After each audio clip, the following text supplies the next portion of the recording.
नमस्कार, कैसे हैं? आई होप आप लोग स्वस्थ होंगे। देखिए, बिहार के राजधानी पटना में गर्दनी बाग में स्ट्राइक पर बहुत सारे लोग अभी बैठे हुए हैं, क्योंकि विधानसभा अभी सत्र चल रहा है और विधानसभा सत्र में गवर्नमेंट के ऊपर प्रेशर देने के लिए लोग स्ट्राइक पे बैठते हैं गर्दनी बाग में। और सही बात है, सारे लोग अपने अपने हक के लिए लड़ना चाहिए और लड़ते हैं, अच्छी बात है। एक तरफ सप्लीमेंट्री रिजल्ट को लेकर बड़े पैमाने पर स्टूडेंट बैठे हुए हैं, बड़े पैमाने पर मीन्स बहुत ज़्यादा क्राउड है, बहुत ज़्यादा भीड़ लगा हुआ है और बार बार विधानसभा में भी आवाज उठाया जाता है। दूसरी तरफ डोमिसाइल को लेकर 4 तारीख से लोग स्ट्राइक करने जा रहे हैं। तीसरी तरफ 6421 विद्यालय परिचारी का जो है वो बहाली होने वाला था। अभी आप देखेंगे कि कुछ दिन पहले परिचारी की बहाली भी हुई थी। बहुत लोगों को मालूम नहीं था, मुझे भी मालूम नहीं था। जब कल मैं गर्दनी बाग गया, फिर जाकर मुझे मालूम चला भैया कि परिचारी की बहाली ऑलरेडी हुआ है, कुछ दिन पहले हुआ है। लेकिन एजुकेशन डिपार्टमेंट का परिचारी का बहाली नहीं हुआ है। परिचारी मीन्स सहायक, जिसे असिस्टेंट कहा जाता है। एजुकेशन डिपार्टमेंट नहीं, जैसे कि ब्लॉक हो या फिर किसी भी प्रकार के ऑफिस में जो कर्मचारी की बहाली होता है 4th ग्रेड का, उसकी बहाली हुआ था। अब देखिए बहाली में भी कितने बड़े स्कैम किया गया। किसी डिस्ट्रिक्ट में 2 बहाली कर दिया गया, किसी प्रखंड में 2 बहाली कर दिया गया। मतलब जहां मन वहां बिना सीट को जो है वो प्रकाशित किए हुए बहाली कर दिया गया। और जिसको मन किया गया भैया बहाली में बहाली जो है फुल फिलअप किया गया, जिसको मन उसको दिया गया, जिसको मन उसको आउट करके कहा गया कि भाई यहाँ अब सीट नहीं है। तो ये बड़ी दुर्भाग्य है। वो लोग जो है अनिश्चितकालीन आंदोलन पे अभी गर्दनी बाग में बैठे हुए हैं। दूसरी तरफ जो बिहार लोक सेवा आयोग TRE 3 का जो सप्लीमेंट्री जो डिमांड कर रहे हैं, वो लोग भी बैठे हुए हैं। यानी कि एक तरफ विद्यालय माफ कीजिएगा, एक तरफ परिचारी वाले विद्यालय नहीं और ओनली परिचारी वाले, दूसरी तरफ सप्लीमेंट्री वाले बैठे हुए हैं। तीसरी तरफ भैया आंगनबाड़ी बैठे हुए हैं। चौथे तरफ भैया प्रोफेसर साहब भी बैठे हुए हैं। यानी कि पूरा गर्दनी बाग अभी भरा पड़ा है। खैर चलिए हम आते हैं अपने मुद्दा के ऊपर। 6421 बिहार में विद्यालय जो है परिचारी का अनाउंसमेंट किया जा चुका है।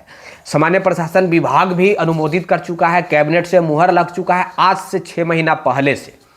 लेकिन कुछ अभी तक सुधबुद्धि नहीं है।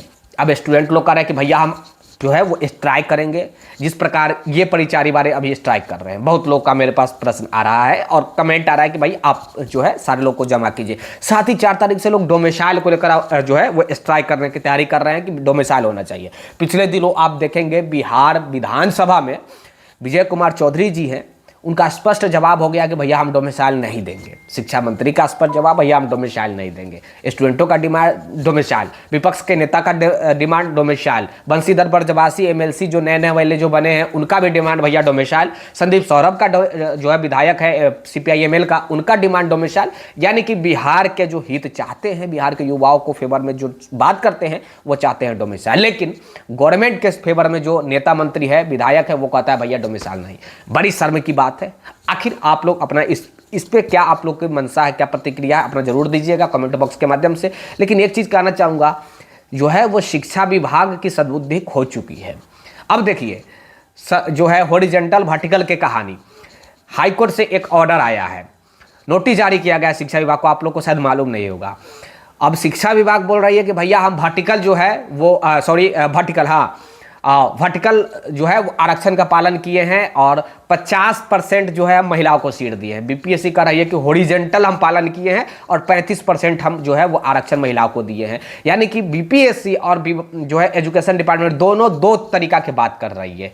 अब बड़ी दुर्भाग्य की बात है कि कोर्ट भी कंफ्यूज में है भैया कि किसका अनुमोदन, किसकी बातों को फॉलो किया गया। अगर लॉ के अकॉर्डिंग देखा जाए तो 35% ही मिलना चाहिए, लेकिन मिला कितना परसेंट है ये बात आप लोग अच्छे प्रकार से जानते हैं। आरक्षण की मैं बात बोल रहा हूँ, ये जो महिला आरक्षण की बात या फिर ये सब जो हो रहा है हॉरिजॉन्टल और वर्टिकल का, तो कोर्ट जो है शिक्षा विभाग को नोटिस जारी कर दी है कि भाई आप लोग जो है कंफर्म करें कि क्या है नहीं है। अगर इस पे आगे बात बढ़ती है, कोर्ट और ये माफ कीजिएगा ये शिक्षा विभाग और BPSC की बात अगर एक नहीं होती है और दोनों को अलग अलग बात होता है और दोनों अगर गलत वाकई में किया है, 35% के जगह अगर 50% आरक्षण दिया है, तो टीआरई 1 हो, टीआरई 2 हो, टीआरई 3, तीनों में ये इस प्रकार का जो है वो धांधली किया गया है। तो इससे बड़ी दुर्भाग्यपूर्ण स्थिति हो सकती है और बिहार सरकार को, शिक्षा विभाग को दुविधा में पड़ना पड़ सकता है ये बहाली को लेकर, क्योंकि कोर्ट का ऑर्डर जब आएगा तो भाई कोई कुछ नहीं कर सकता है कोर्ट के ऑर्डर में, चाहे आप 1 लाख बहाली की हो या फिर 1 करोड़ बहाली की हो, उससे मैटर नहीं रखता है। तो ये सब कुछ चल रहा है, शिक्षा विभाग अलग ही कान में तेल रख के सोई हुई है। सारे मंत्री विधायक भैया अपने अपने वोट बैंक बनाने के फिराक में है, लेकिन बिहारियों स्टूडेंटों के ऊपर कोई ध्यान देता ही नहीं है। लास्ट में तो जात पात है ही भाई, जात पात तो हम करेंगे और वोट तो ले ही लेंगे। तो ये सब कुछ चल रहा है, बड़ी दुर्भाग्य है। शिक्षा विभाग थोड़ा भ्रष्ट हो चुका है और इस मैटर के ऊपर आपकी क्या राय है जरूर कमेंट बॉक्स में बताइए। जाते जाते यही कहूँगा, वीडियो को लाइक कर देना, शेयर कर देना और हाँ सब्सक्राइब जरूर कर लीजिए, ताकि जो मैं वीडियो बनाऊँ उसका नोटिफिकेशन जो है वो आपके पास पहुँच जाए। तब तक के लिए धन्यवाद, थैंक यू।